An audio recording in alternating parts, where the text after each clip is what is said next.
Welcome to r/slash best of Redditor updates, where OP almost gets abducted by a cult. Our next Reddit post comes from r/slash legal advice. My mom and stepdad are really into New Age science and beliefs. I've never agreed with them on this, and I didn't know how extreme it was. Recently, though, they've become involved in an extremely weird support group. I say support group in quotes because I have no effing clue who they are. Whenever I'm around, they never mention any group names or what organization they work for or are part of. Because of this, I haven't had much luck finding out who they are. This Monday, my mom and stepdad sat me and my 4 siblings down. They told us that we'll be moving at the end of the month to a more stable location within a spiritual community. According to them, they plan to pull all 5 of us kids out of school here and enroll us in their mind awakening school where we're going to move to. For clarity, I'm 16 years old. I tried to get more details out of them, but they refused to talk to me at all about it. According to them, it's because I'm still a child in mind, body, and spirit, and I need to listen to them and not ask questions. I've actually been freaking out since then, and I've been trying to get advice, but I've been unable to. They cut off the internet, phone, and TV on Tuesday, and they've been keeping an effing laser focus on me and my siblings since then. I'm currently at a friend's house, and this is the only way that I've actually gotten access to the internet. This seems 100% like a cult to me. Last night, they had 3 people come and talk to me and my siblings, and the stuff they told us was effing crazy. I was talked to alone by an old man who told me about how my mind is closed and that I'll slowly learn to open it as my parents have, and that their leaders will love to meet me and put me into their programs. I need to know what the F I can do here. My dad has shared custody of me, and since Monday, I've had no contact with him. He's supposed to have a phone call with me every night, but my mom claims that he's been informed of this and supports this 100%. Yo guys, reading this post is giving me major anxiety.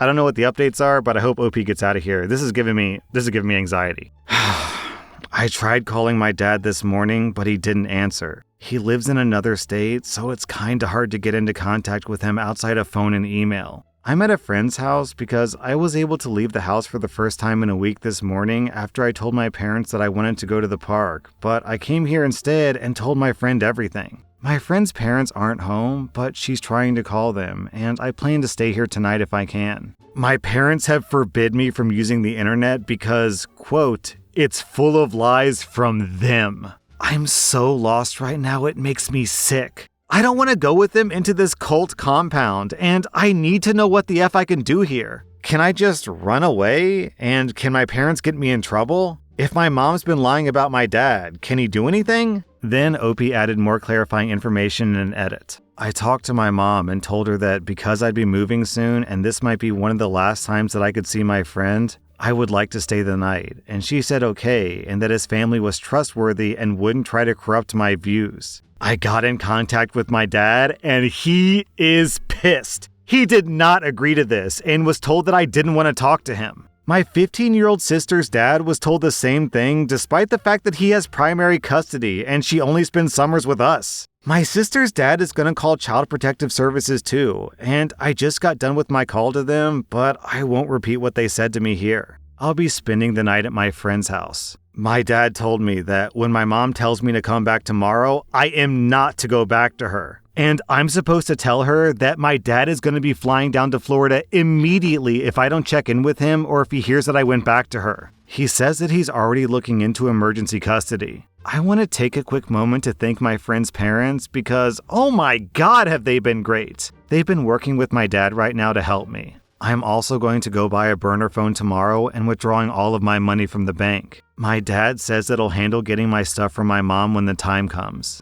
Then, about 1 month later, OP posted an update. So, after I stayed the night with my friend's family, my mom and stepdad tried to get me to come back home immediately. My dad said not to go, so I somehow convinced my mom to let me stay the rest of the day and I would come home that night. This plan didn't work out very well though, because my sister's dad called the cops to report that he couldn't contact my sister and he was afraid that she'd been kidnapped. It didn't take long for my mom to catch on that I was the one who leaked their plans to my dad and they freaked out. My mom then came to my friend's house and tried to force her way in to take me because I'd been corrupted, and I had to be locked away from bad influences until we left for the compound. My friend's parents called the cops and I called my dad, and my dad got to talk to my mom. I'll leave it short and say that this was a nightmare situation that almost ended up with my mom being charged with trespassing. My mom and dad argued on the phone for over 3 hours outside of my friend's house. In the end, my dad made it so that I wouldn't have to go back with my mom, but the only safe place that my mom would agree to me staying was my uncle's, who was 4 hours away. I stayed with my uncle for over a week, and it was the worst week of my life. My mom called me constantly to try to talk to me and save you from the evil energies your father possessed you with. My stepfather also began to send me various threats and told me that at the end of the month, I was coming no matter what. After a week of this, everything changed. My mom stopped calling me, my stepdad stopped texting, and they went quiet for 4 days. Me, my uncle, my dad, all of us couldn't reach them. My sister's dad also couldn't reach them. During this time, my mom bought my sister a plane ticket home, and my sister's dad only learned about this when he got a call after my parents dropped my sister off at the airport. After this, my mom called me one last time. She told me that she had been meditating, praying to my guardian spirits daily, and talking to their leaders, all to help me open your third eye to see the truth and understand that you were being used by evil. During these sessions, she apparently realized the truth and saw me for the evil spawn that you are. According to her, I'm an evil seed who was brought here to bring evil spirits onto her and her good children. I also infected the womb and corrupted my sister. What is she talking about? Infected his mom's womb or infected his sister's womb? My mom told me to send my uncle down to pick up all of my worldly possessions that were infected and to not come with them or to ever contact her and her family again. She ended by telling me that I was never her child and that she hopes the universe deals with me. The last contact I know about from her was her telling my dad that she wants to revoke her parental rights. At the end of the last month, they moved to the compound with my 3 siblings. I moved out to live with my dad, and I've been in therapy since then. Things are pretty raw right now, and I really don't feel like getting into the emotions that I feel towards this. But I feel like at least updating this Reddit post might be a start. OP, while it is certainly a huge relief that you and your sister were able to get out, I'm gonna have nightmares about your 3 step-siblings, man. I can't imagine what's going to happen to them. I don't want to imagine what's going to happen to them, but we all know what's going to happen to them.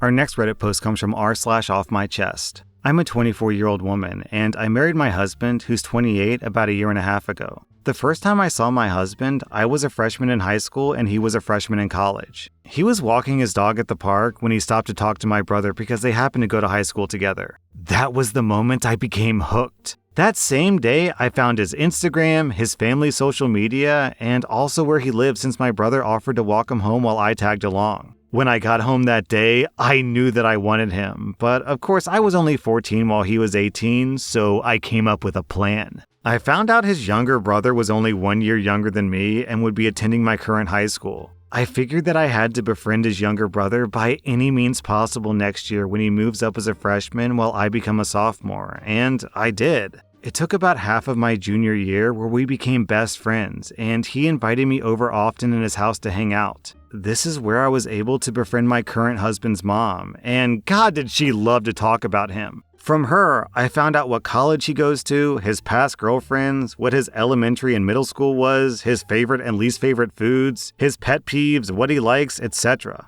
Eventually, when my visits started getting more and more frequent, I formally met my current husband again. My current husband, Edward, would come over every other week and stay for either Friday to Sunday or Saturday to Sunday. On those days specifically, I would wear my cutest outfits to impress him and also joke around with him a lot. Eventually, I befriended him as well. A little background about Edward: he's the school record holder for a certain sport at my school, which I just so happened to do also. And around halfway through the senior year, Edward came back during the season to help coach the current high school athletes, which included me in order to get more volunteer work hours in. And I got to spend a lot more time with them. I loved every second of it. We were friends before, but then we became much closer since I got to spend lots of extra time with him after school, where sometimes he would even drive me home since we lived relatively close. Fast forward to when I had to move away to New York City for college. Edward moved with me since he coincidentally got a job near my college. Edit, I lied. It was not a coincidence. I found out that he got a job offered and I applied to a college nearby his workplace. Being each other's only friends in a new state, we became incredibly close. We started dating when I was a sophomore in college, he proposed to me after I graduated, and we just got married almost a year ago. He knows absolutely nothing about how I truly know him, and believes that it's fate that brought us together through his younger brother. Lately, I've been debating on whether or not I should tell him, or at least his younger brother, the truth, since the only reason I befriended him was to get close to Edward. I feel guilty every time that he tells others our love story, because the truth is, I've known him for 10 years, while he's only known me for about 7. Then, about 1 week later, OP posted an update. I told him the truth on the 4th of July. After the fireworks mostly ended and we were heading back, I asked him in the car, wouldn't it be weird if we met each other before the first time we actually met, but we just didn't think of each other as significant at the time? He smiled and turned to me saying, that's impossible. There's no universe where we would have met and I wouldn't think of you as significant. That statement struck me in the heart because I knew that I would soon prove that sentence very wrong. But I continued on with my plan anyways. I said, what if I told you that we have met each other before that time that I was introduced as your little brother's friend? He looked at me like I was crazy, so that's when I pulled over to the side of the road, pulled out my phone, and showed him my Reddit post. It took him about 8 minutes to read the whole thing. When he finished, he put the phone down and stared straight ahead, almost like he was dumbfounded, scared, and confused all at the same time. I started throwing out every excuse and apology I could muster at the moment for about 15 minutes straight, when he decided to tell me to stop, and I did. Then he just sat there and sobbed uncontrollably for about 10 minutes, before he finally asked me how much of our relationship, how much of my identity was fabricated according to his liking. I told him the honest truth, that none of my personality or identity was fabricated for him, except for the fact of how we met. The only thing I ever changed about myself to make him like me more was lying about liking Chinese food. I hate Chinese food. But other than that, everything else was real. Although my friendship with his younger brother was built upon ill intentions, my friendship between his brother and I are now one of the most genuine friendships I have. He just cried and told me that he doesn't want to divorce me, but he does want us to have some time apart so that he could absorb the truth that I gave him. He also said that he expects me to tell his brother and mom this Friday because they deserve to know the truth just as much as he did. I told him okay, and we drove the rest of the ride home in silence. When we got home, he hugged me and cried for about 5 minutes before he got out the car, packed his stuff, and said that he'd be staying at a nearby hotel for now. He says that he knows that he still loves me, but he doesn't know how to react to the fact that the beginning of our relationship was very, very orchestrated. To sum it all up, I guess telling him was a success? I honestly don't know. He sent me a good night and an I love you text message last night while he was at the hotel, so I guess he's not as much mad as he is betrayed. Then OP posted an update. I woke up this morning to find out that my husband not only lied about going to a hotel to stay at, but also lied about not wanting a divorce through a text message. He went to his family's home, not an effing hotel. He told them the entire story himself, probably exaggerated it too to make me seem crazy. His whole family wants nothing to do with me and claims that I'm a psycho? He said that he lied about going to a hotel because he knew that if he told the truth, then wouldn't I try to stop him? But honestly, I feel so betrayed. I tried to be a good wife by showing him the true me, and this is what he does? I did all this work just for it to end up like this? Honestly, I kinda deserve it. I didn't tell him because I was feeling bad. I told him because I had a suspicion that he was catching on to the fact that I knew him for 2.5 years before he knew me, largely because I found out that he was keeping my old phone in his work desk. My old phone, which has screenshots of a lot of his old Instagram posts, as well as plans in my notes app about him. So I guess he never truly loved me if he can't even get past an honest confession like this one. I might update this post in a few years when I find a new husband, lol. OP, I don't think your husband needs to exaggerate the story to make you seem crazy. The story sounds pretty crazy all on its own. Also, I'm going to read this top post from Choco Bears because it really echoes what I'm thinking. Rarely am I left speechless on Reddit these days, but this story. Our next Reddit post comes from r/legaladvice. My neighbor is suing me because one of my horses nearly killed her kid. She's suing me for around $5,000 and for legal fees as well. She let her kid climb into the paddock with my stallion, who's extremely aggressive and territorial. This woman has been told multiple times to not come onto our property or even touch the horses besides the stallion. Is there any way that I can make a counterclaim to this? I have footage of her letting her kid pet the stallion and some of our other animals. I could pay this off, but I don't want this on my record because I'm about to go and buy 10 or 15 more horses to fill the land in our farm. I just need to know how I can get this woman to stay off our property permanently so this doesn't happen again. And then 1 week later, a short and sweet update. So my insurance took care of it, and I only had to pay for about $2,000 for damage to my property. The mom, on the other hand, was charged with child endangerment and abuse. Apparently, the courts found out that she kept her kids out of school and was using them to get money from her husband. The stallion is also fine. He got lots of treats. That was r/Best of Redditor updates, and if you like this content, check out my podcast where I publish the exact same episodes. Also, hit that subscribe button because I put out new Reddit videos every single day.